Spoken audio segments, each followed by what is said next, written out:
Hi everybody, welcome back to my channel. In this video, I'm going to unbox a new phone I bought from Walmart.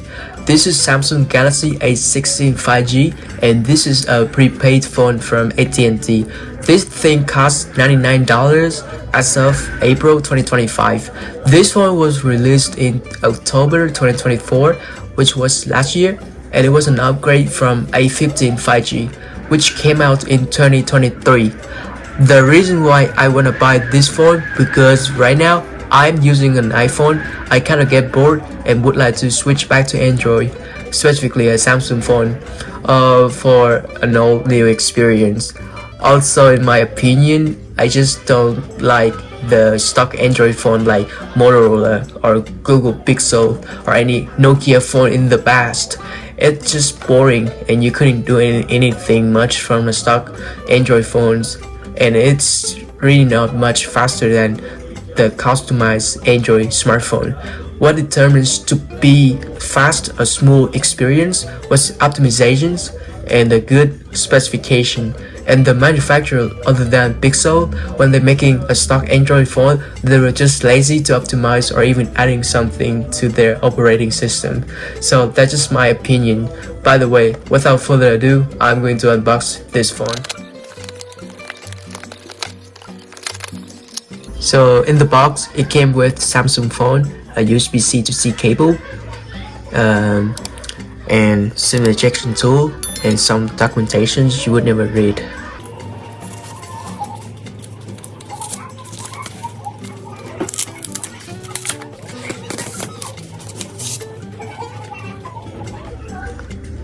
Here's the phone. The design was pretty basic and it got the job done. I mean, the only downside was that this phone was the budget phone.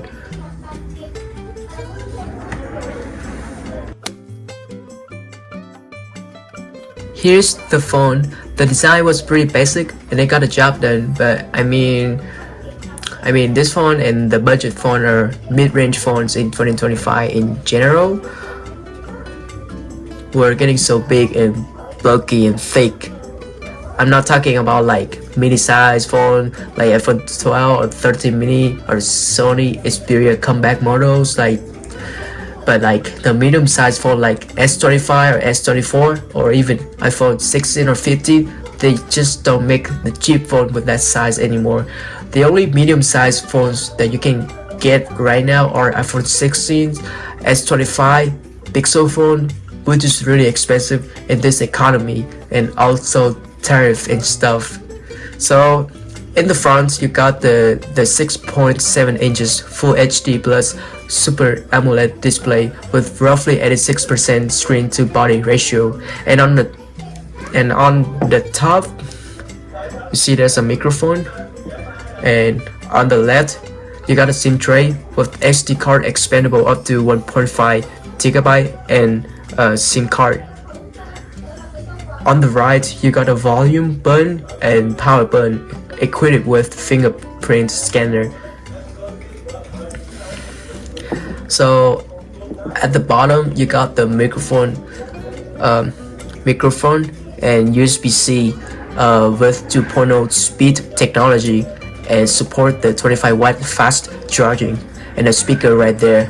And unfortunately this generation Samsung was finally get rid of headphone jack, which is a huge downside to those who own the wired headphones. So in the back you got 3 lenses. So you got one 50 megapixel main camera with aperture of 1.8, 5 megapixels, ultra wide with aperture of 2.2, and a 2 megapixel macro lens with aperture of 2.4, which was pretty useless anyway.